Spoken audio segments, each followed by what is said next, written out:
So guys, yun na. Dumating na ang aking bagong biling rifle optic from Holosun. Yung kanilang bagong release na Advanced Rifle Optic or ARO. So, ang dot nito is gold. 2 minute of angle or 2 MOA. So, bagong labas lang to sa market. Feature din to sa SHOT Show. At ang reason kung bakit mas napili ko to kaysa dun sa lumang version ay yung mas malaki ang circumference ng ARO. 22mm yung kanyang housing design, yung circumference. Compare mo dun sa 403 and 503 series na 20mm lamang. At isa pa yung aesthetic nung lumang mount para sa 403 and 503. Mas gusto ko yung bagong labas niya nung ARO. So mas modern design siya. So ito, buksan na natin yung box ha. So kung titignan nyo yung packaging, napakaganda niya. Solid talaga. Ayan.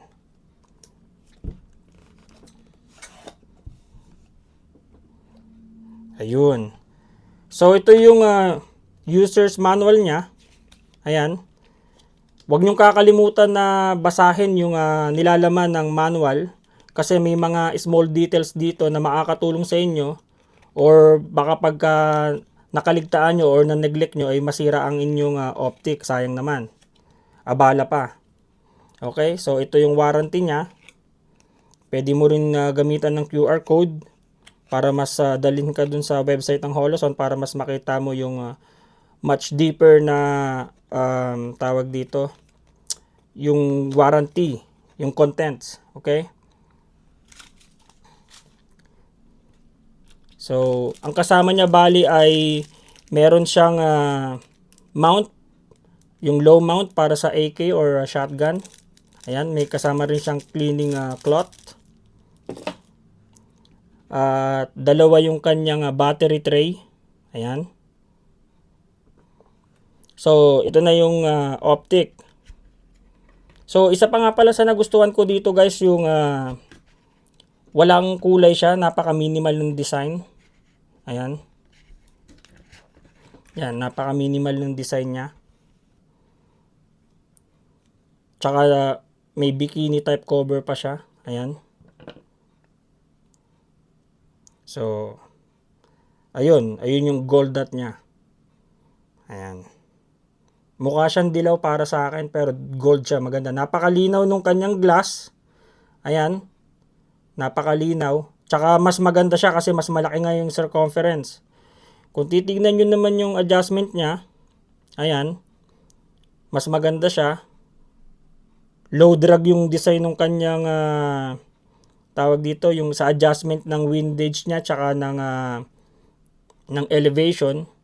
Tapos yung switch niya ay nasa ibabaw. Ayan.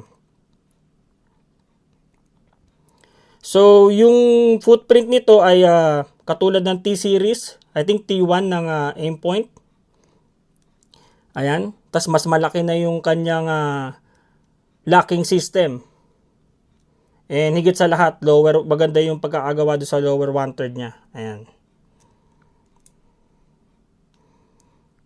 Ayan, napaka-minimal ng design guys at saka napaka-clear nung glass. Ayan. Ayan, napaka-clear nung glass. So, kasama niya ay syempre yung pang-adjust ng turret, yung para sa elevation and windage. At may kasama rin siyang tools para dun sa kanyang locking system. Ayan. Napaka-sturdy nito. Ayan. Tsaka napaka-solid. Kitang-kita naman. Hindi siya tawag dito. Hindi ma-justify nung video. Mas maganda pag nahawakan nyo. Tsaka it feels solid guys. So ayun. Yan, napakaganda niya. So, mag-upload ako once na zero ko na to. Na sight in ko na to. Pagbibigay pa ako ng much deeper na review. So, unboxing muna tayo. Hanggang sa susunod, huwag niyong kalimutan na mag-like and subscribe sa akin channel.